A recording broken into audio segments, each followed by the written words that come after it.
नाशिकमध्ये अनेक बनावट मतदान कार्ड असल्याचं समोर आलंय आणि एकाच व्यक्तीच्या नावानं 4 मतदान कार्ड आहेत। फोटो एकच आहे, मतदान कार्डचे नंबर मात्र वेगवेगळे आहेत। शिवसेना युबीटी नेते योगेश गांगुर्डे यांनी हा सगळा प्रकार समोर आणलाय आणि अनेक बोगस मतदान कार्ड वितरित झाल्याचा त्यामुळे आता संशय व्यक्त होतोय। निवडणूक आयोगाच्या कार्यक्षमतेवर यामुळे पुन्हा एकदा आता प्रश्नचिन्ह उभं राहिलंय।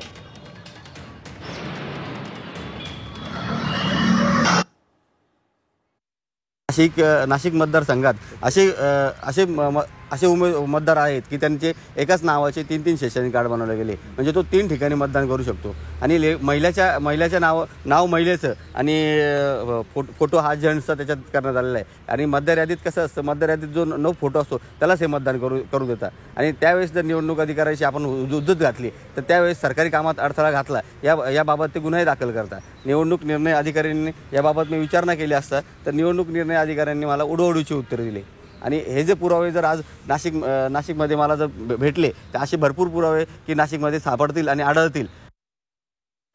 तर अशा प्रकारे योगेश गांगुर्डेंनी आरोप केला आणि अशा प्रकारे जर शोध लावला तर अजून अशी अनेक कार्ड्स आढळतील असं त्यांचं म्हणणं आहे।